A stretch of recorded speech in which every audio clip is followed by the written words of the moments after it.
Hey guys, this is my first proper ride on the VSTROM 1050 that I just got.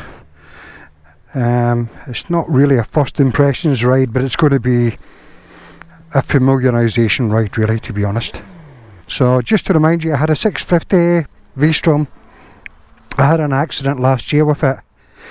It was repaired. It wasn't massive damage because it had crash bars, but ABS has been playing up ever since. My head was fixed on something else. I had a look about 1050s, had my eye on a couple of 1050 XTs, black ones, but I couldn't get the deal I was after. Who knows what it's good for, because this bike's actually in better condition than both of them. I just wasn't sold on the colour, but now I've got it and I've got the swag on it.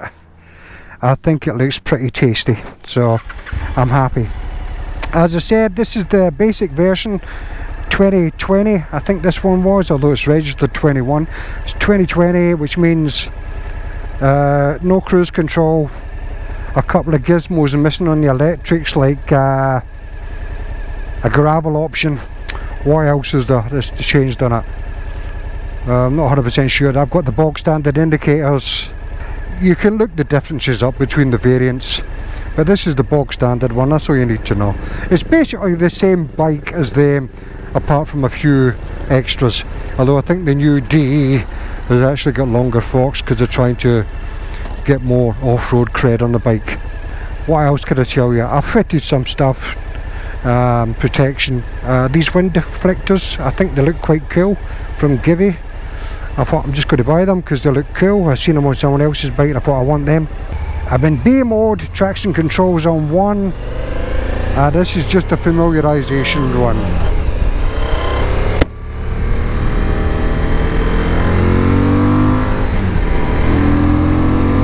Oh yeah, it's like a 650 on steroids already, you know.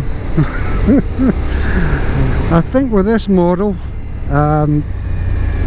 the 1050, I think it's basically the same as the 1000cc engine that went before this. It's the same engine, which is 1037cc if I'm right, but they're just calling it a 1050.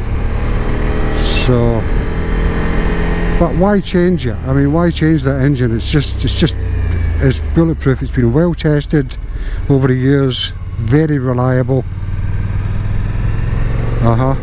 And I think they've just tweaked it so it can meet the emissions target for Euro 5, which basically what that results in for the engine is the torque is moved up 2000 RPM, so I've been told. I mean, it sounds a lot better than the 650. It's just got more going on, you know. Now, who doesn't like that? So I'm very happy with the bike. I'm very happy with the looks of it. Without all the extra stuff, I kind of thought, oh, it looks a bit puny. I know it's not a puny bike, it's a 1000cc for God's sake, but it just looked a bit skeletal. You know, I like my stuff to look a bit more masculine. More of a phallic projection of compensation. Yeah, that's what it's all about. Let's see if we can get past this gentleman. You know, physically or weight-wise, the bike is heavier, and that's usually counted towards bikes' disadvantages. I get that. But if you want a light sports bike, then buy a light sports bike. And if you try to save weight, just don't put so much luggage on it, you know.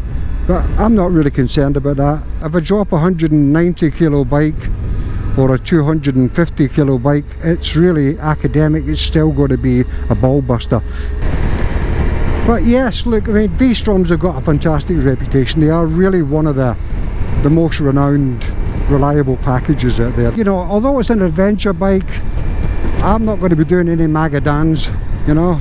So I'm not going to measure the bike against, imagine the best motorcycle you can ever do for round the world tours off-road. And yeah, you'd probably say a KTM or a GSA, or would you? Or would you? Those bikes are very heavy. They're very heavy, you know.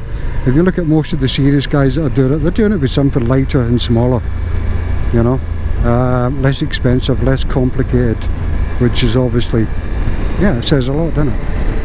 But the whole adventure bike thing, is a very successful genre because, you know, I mean, it ticks all the boxes inside the male mind. Do you know what I mean?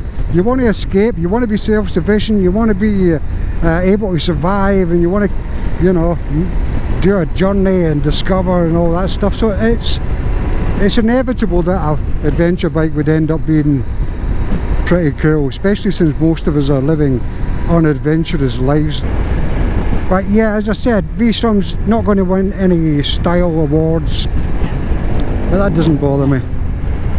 I'm more into practicality, value for money, reliability, and just all-round sensible buy.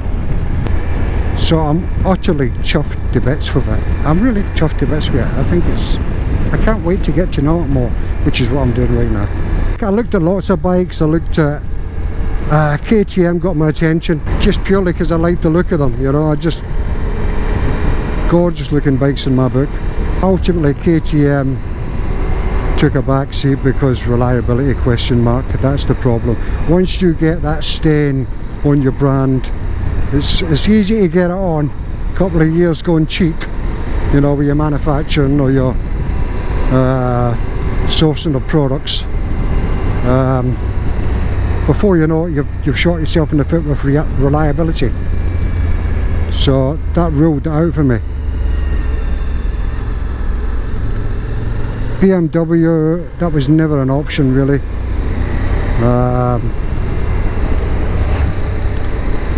For various reasons, you know. I'm sorry, but a lot of the people that ride them strike me as being I wasn't going to be a BMW, that was for sure. I think they're overpriced. The new one's fucking ugly. There was always going to be some kind of adventure-y thing, and VSTROM was always there in my mind. It was basically a case of it's going to be VSTROM unless somebody else can convince me. Yeah, it's a great bike, come on, it's a great bike. I know that, I don't even have to give this a first impressions. I know it's going to be a great bike. It's a VSTROM, end of. Once you know what a VSTROM is, you know that all other VSTROMs are going to be the same, give or take some cc.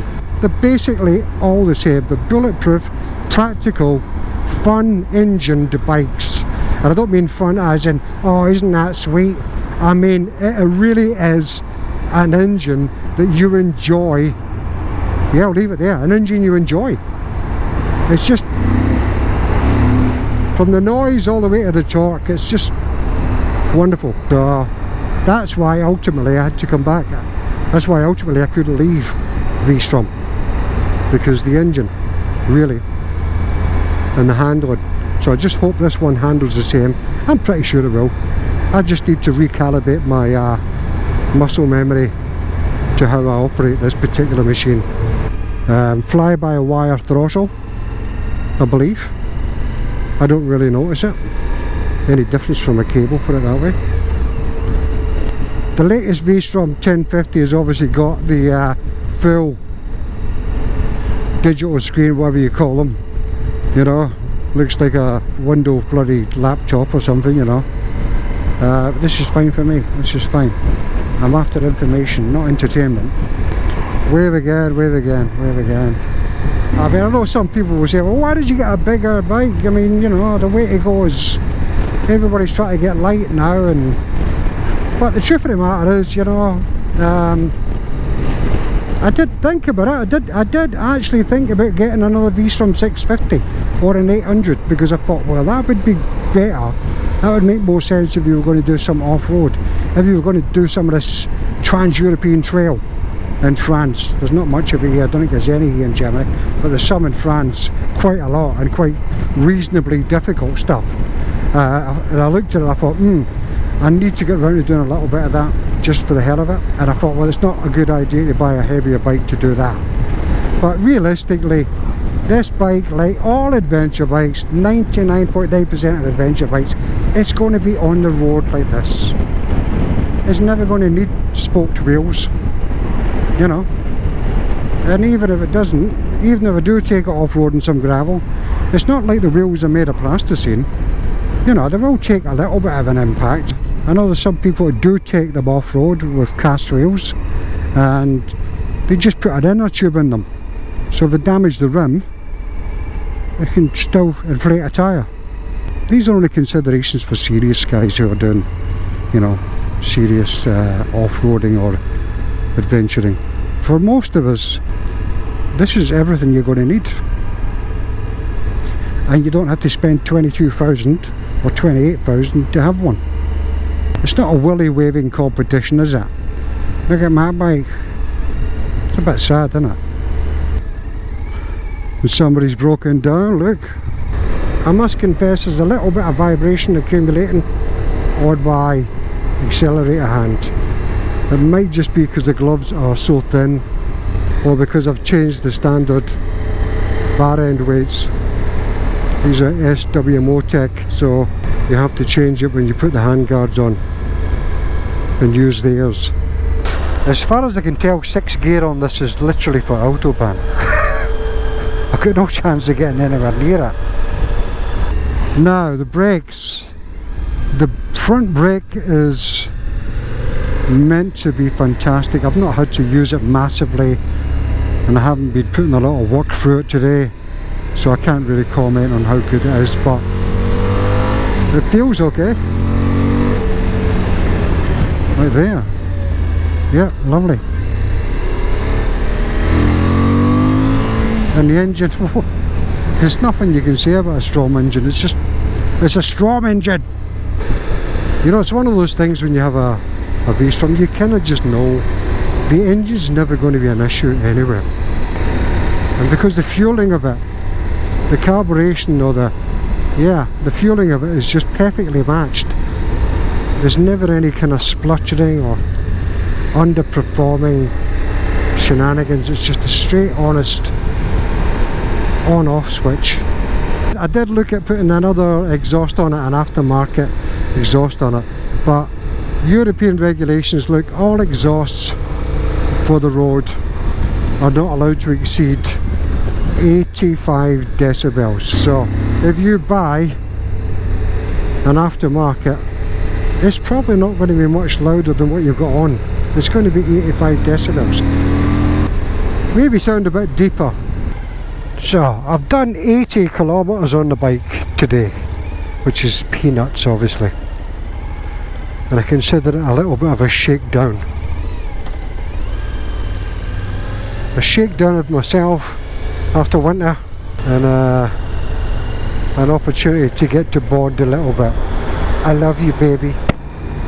I've not been surprised, I've not been disappointed. On the contrary, I've been my choice has been reinforced and cemented that I've made the right choice. It's all relative. I'm coming from a 650 VSTROM to a 1050, so my comparisons are going to be shaded by that. 650, wonderful bike, wonderful, wonderful, wonderful, no doubt about it.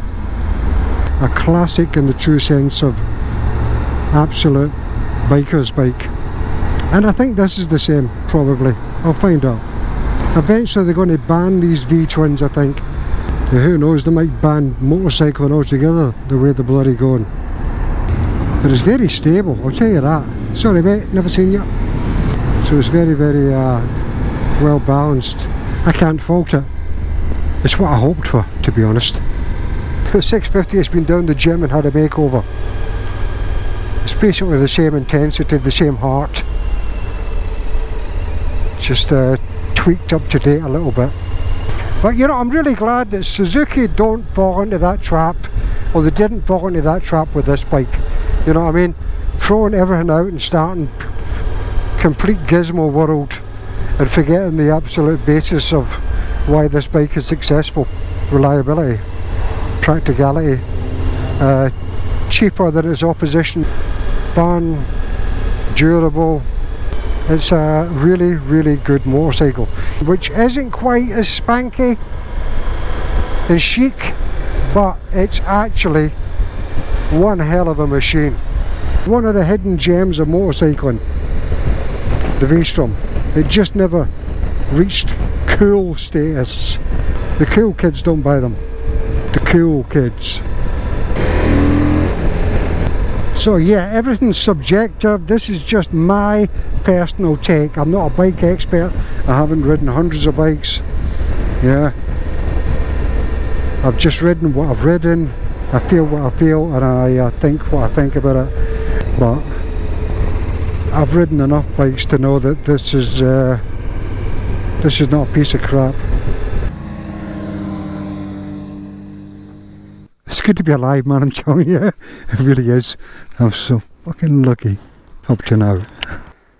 Black and grey. Miserable and depressive like my personality. That's why I went for it.